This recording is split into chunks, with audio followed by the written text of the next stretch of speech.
Manager, head coach, and everything. He runs everything. All right? of it, Okay. CC, all of it.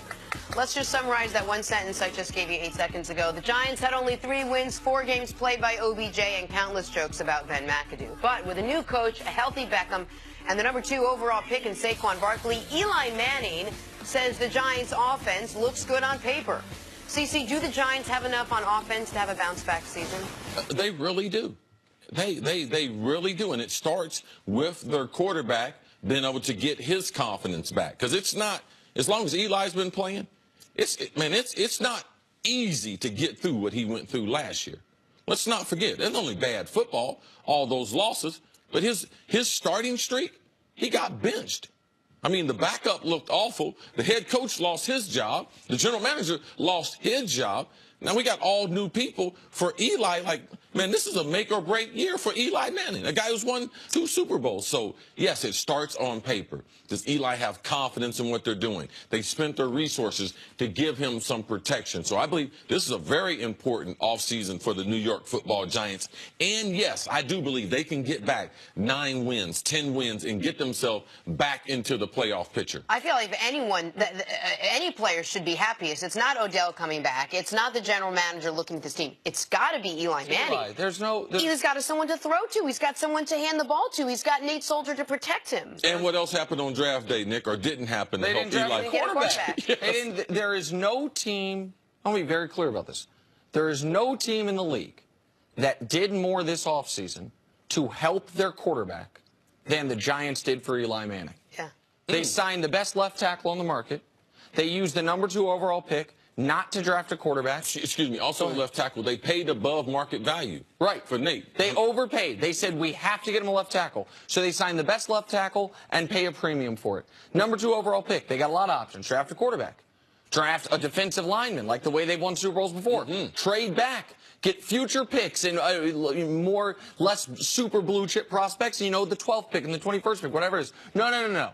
We're going to give you the best running back, the best highest rated running back to come out of college in arguably a decade. I think he's rated higher than Zeke was. Doesn't mean he'll be that player, but as far as what they see him as a pro. And while they didn't give him this, oh yeah, by the way, one of the 3 best receivers in the league. He's coming back as well. No one had more. Oh, and by the way, we're going to hire an offensive-minded head coach, a guy that built things in Minnesota offensively. Who believes in you. Who believes in you. They have done everything you can ask to do for a quarterback. So the question is now Eli. And I go back to the same list I had yesterday when we talk about the quarterbacks in the NFC. Hey, man, oh, man, oh, man. There are 7 quarterbacks that are outstanding. Rodgers, Breeze, Wilson, Wentz, Ryan, Cam, Kirk. There's another half dozen. I didn't even mention Matt Stafford, Jimmy Garoppolo, Jameis Winston, Jared Goff. Like, where does Eli fall in the pecking order? Because the Giants have enough skill position guys, and I would argue high-level talent on defense if they play to their talent. Yes. That with average quarterback play, which is what they had 2 years ago when they went to the playoffs, they're fine.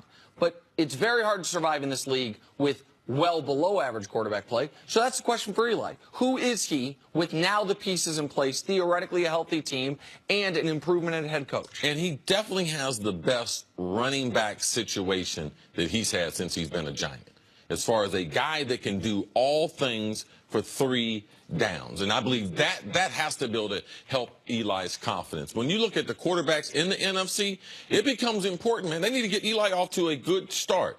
Like, people don't study the NFC. You need to start looking at those quarterbacks. So you start looking at matchups. Who can win divisions? Who can advance to the conference championship? Who can represent the NFC in the Super Bowl? Man, that quarterback can't be a detriment to the team. And that's what we have seen with Eli Manning. Isn't it funny how far we came from where we were midway through last season? Eli's terrible. Eli's getting benched.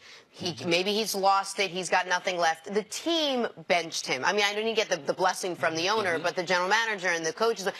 And now we're starting this season with, we're going to anoint Eli, give him all the tools he could put him at, and now go out and play football, Eli. Eli earned that level of deference with the 2 championships.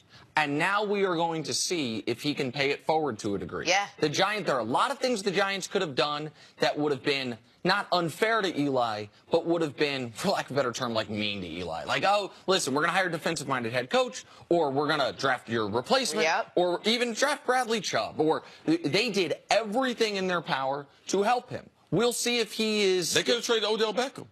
There's another one. I didn't even think about that. They could have used the 34th overall pick, second pick the second round. They used it on a guard. So you get one of the best guards available, you get the best veteran left tackle available. They could have said, Eric Flowers is just fine. Don't even worry about it. Yeah, that would never have happened. But they could have. I mean, there's a lot of things they could have done. Eli couldn't have scripted an offseason better for him, and then we'll see if he can take it. And I hope the Giants, I hope they reach out to Eric Flowers. I'm glad you mentioned his name, because with Nate Solder playing left tackle, you get one of the best guards in the draft, Hernandez, I think, from Texas. Will Hernandez. Will Hernandez. And you get him. If we can move him back to right tackle, and don't put the pressure on him. Yeah. He's in the 5th year of that first contract.